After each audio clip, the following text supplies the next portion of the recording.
Hi friends, YouTube पर आप सभी का स्वागत है। दोस्तों, मैं फिर से आप सभी के सामने अपने चैनल इग्नू लर्नर के माध्यम से एक बहुत ही मोस्ट इम्पॉर्टेंट प्रश्न लेकर आया हूं आप सभी के सामने। और यह एक ऐसा प्रश्न है जो कि एग्ज़ाम के लिए काफ़ी ज़्यादा इम्पोर्टेंट है। और ऐसा इसलिए क्योंकि अब तक जितने भी प्रीवियस ईयर में इस सब्जेक्ट की परीक्षाएँ हुई हैं उन सभी परीक्षाओं में जो है यह प्रश्न आ चुका है। और इस बार भी एग्ज़ाम में इस प्रश्न के आने की संभावनाएँ काफ़ी ज़्यादा है। सो आप सभी से हम्बल रिक्वेस्ट है कि आप एग्ज़ाम में जाने से पहले एक दफ़ा इस प्रश्न का आंसर आप जरूर पढ़ के जाइए। ओके, सो स्टार्ट करते हैं। और स्टार्ट करने से पहले आप सभी से रिक्वेस्ट है कि अगर आपने मेरे चैनल को अब तक सब्सक्राइब नहीं किया है तो आप इस चैनल को सबसे पहले सब्सक्राइब कर लीजिए, क्योंकि इस चैनल पे आपके सब्जेक्ट की इंपॉर्टेंट क्वेश्चन की वीडियो सबसे पहले आपको प्रोवाइड की जाती है।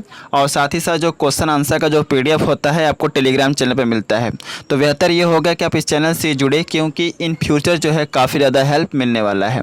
सो प्रश्न एग्जाम में आता है कि संयुक्त राष्ट्र संघ के विभिन्न अंगों का विस्तृत वर्णन कीजिए। ओके, तो सबसे पहले आपको इसके आंसर के अंतर्गत लिखना है कि संयुक्त राष्ट्र संघ अपने घोषित उद्देश्य को प्राप्ति कर सके, इसलिए संयुक्त राष्ट्र को मुख्य रूप से 6 संगठनों के अंतर्गत विभाजित किया गया है, जो इस प्रकार है। यानी कि संयुक्त राष्ट्र संघ ने बहुत सारे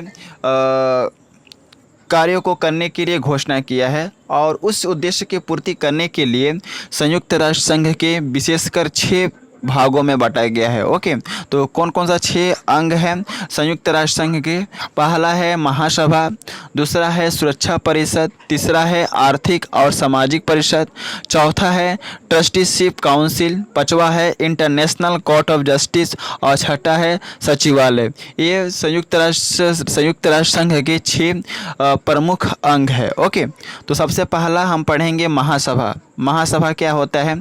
तो इस सबसे पहले आपको हेडिंग देना है और इस हेडिंग के अंतर्गत आपको लिखना है कि महासभा संयुक्त राष्ट्र संघ के प्रमुख अंगों में से सर्वाधिक बेहद महत्वपूर्ण अंग है। संयुक्त राष्ट्र संघ के सभी सदस्यों को महासभा में बैठने का पूर्ण अधिकार प्राप्त होता है। इसके अतिरिक्त इसका अधिवेशन साधारणतः वर्ष में एक बार ही होता है। और चार्टर के अधिकार क्षेत्र के अंतर्गत सभी विषयों पर विचार करने का महासभा को पूर्ण अधिकार प्राप्त होता है। महासभा के कुछ निम्नलिखित अनिवार्य कार्य हैं जो इस प्रकार हैं। पहला कार्य क्या है? महासभा सुरक्षा परिषद तथा अन्य संस्थाओं और संगठनों की रिपोर्ट पर विचार करता है। क्या करता है महासभा? महासभा जो है सुरक्षा परिषद तथा अन्य संस्थाओं और संगठनों की रिपोर्ट पर विचार करता है। दूसरा कार्य है महासभा ट्रस्टीशिप काउंसिल पर निरीक्षण रखने का कार्य करता है। इसके अतिरिक्त महासभा राजनीतिक, आर्थिक, सामाजिक, सांस्कृतिक और शैक्षिक क्षेत्रों में अंतर्राष्ट्रीय सहयोग बढ़ाने के लिए विचार विमर्श कर सकती है। इसके अतिरिक्त महासभा जो है मौलिक स्वतंत्रता अधिकारों को दिलाने में सहायता प्रदान करता है। तो यह महासभा का जो है प्रमुख कार्य शक्तियाँ हैं। ओके, दूसरा है सुरक्षा परिषद। तो हेडिंग देंगे सुरक्षा परिषद और इस हेडिंग के अंतर्गत आपको लिखना है कि सुरक्षा परिषद को संयुक्त राष्ट्र संघ का हृदय कहा जाता है। और ऐसा इसलिए कहा जाता है क्योंकि सुरक्षा परिषद चाहे संकट का समय हो चाहे शांति का, वह हर एक परिस्थिति में अपने दायित्व का निर्वहन करती है।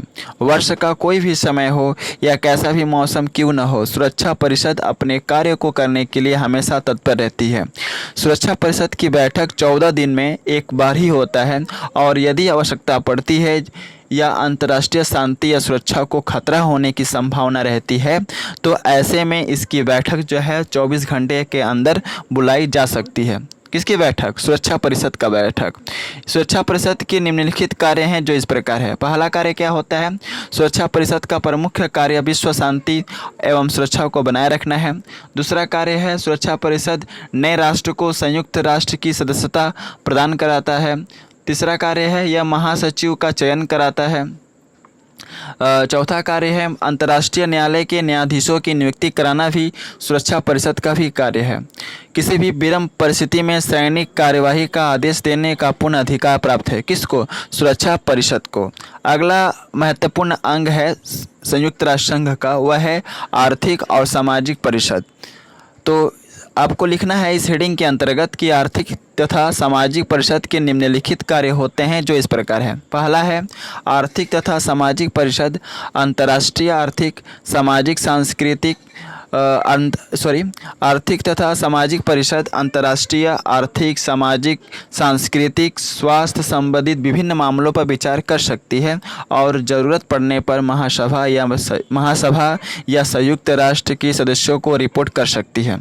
ओके, अगला कार्य है इसका आर्थिक तथा सामाजिक परिषद सभी मानवीय अधिकारों को प्रदान करने का प्रयास करती है। कौन? आर्थिक तथा सामाजिक परिषद। इसके बाद अगला महत्वपूर्ण अंग आता है संयुक्त राष्ट्र संघ का, वह है international court of justice.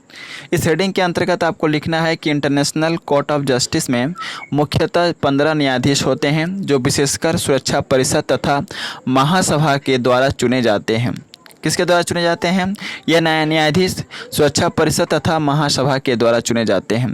International court of justice का सबसे प्रमुख कार्य यह है कि अंतर्राष्ट्रीय नियम कानून संबंधित विभिन्न मामलों को सुलझाने का प्रयास करता है। समझाने यहाँ हो गया है तो आपको लिखना है सुलझाने का प्रयास करता है। कौन? International court of justice. अगला है महत्वपूर्ण अंग संयुक्त राष्ट्र संघ का, वह है सचिवालय। तो इस हेडिंग के अंतर्गत आपको लिखना है यह संयुक्त राष्ट्र संघ का 5वां अंग है। सचिवालय का सबसे बड़ा अधिकारी जो होता है महासचिव कहलाता है। इसमें विशेषकर एक महासचिव तथा अन्य कर्मचारी और कर्मी सम्मिलित होते हैं जो संयुक्त राष्ट्र के प्रशासन को चलाने में अपनी अहम भूमिका निभाते हैं। संयुक्त राष्ट्र के प्रतिदिन जितने भी काम होते हैं संयुक्त राष्ट्र संघ के दिन प्रतिदिन जितने भी काम होते हैं उन सभी कामों को सचिवालय ही पूरा करता है। महासचिव सुरक्षा परिषद का ध्यान ऐसे और आकर्षित कराता है जिससे कि किसी भी तरह से विश्व शांति भंग न हो। यानी कि महासचिव जो होता है वह सुरक्षा परिषद का ध्यान उस ओर ले जाता है जिस ओर विश्व शांति भंग होने की संभावना जो है बनी रहती है। तो यह सचिवालय का जो महासचिव जो होता है वह कार्य करता है। ओके, तो आई थिंक आप लोगों को समझ में आ गया होगा कि संयुक्त राष्ट्र संघ के कौन कौन से महत्वपूर्ण अंग है। ओके, तो मैं आपको यहाँ पर फिर से बता दूँ, संयुक्त राष्ट्र संघ के एक महत्वपूर्ण अंग है वह है महासभा पहला, दूसरा है सुरक्षा परिषद, तीसरा है आर्थिक और सामाजिक परिषद, चौथा है ट्रस्टीशिप काउंसिल, पांचवा है इंटरनेशनल कोर्ट ऑफ जस्टिस, छठा है सचिवालय। ओके, तो ये सभी 6 संयुक्त राष्ट्र संघ के विभिन्न अंग है जो कि परीक्षाओं में जो है हर बार परीक्षाओं में पूछा जाता है और इसका विस्तृत रूप से आपको वर्णन करना होता है। ओके, और साथ ही साथ मैं यहाँ पे कहना चाहूँगा कि मेरा एक टेलीग्राम चैनल है। सो जो भी अभी तक टेलीग्राम चैनल से आप नहीं जुड़े हैं तो आप टेलीग्राम चैनल से जुड़ जाइए, क्योंकि जैसे ही आप टेलीग्राम चैनल पर आएंगे इसके रिगार्डिंग बहुत सारे वीडियो अपलोडेड हैं, वे सारे के सारे वीडियो जो हैं आपको मिल जाएंगे। और साथ ही साथ मैं आप सभी से रिक्वेस्ट करता हूं कि इस वीडियो को जितना ज़्यादा से ज़्यादा हो सके आप शेयर कीजिए फ्रेंड सर्कल में, जिससे कि और भी बच्चों को जो है इस वीडियो के माध्यम से उन्हें हेल्प मिल सके। सो मिलते हैं नेक्स्ट वीडियो में इसी तरह के इंपॉर्टेंट क्वेश्चन के साथ। So best of luck for all of you for exam and thanks for watching my video. जय हिंद, वंदे मातरम।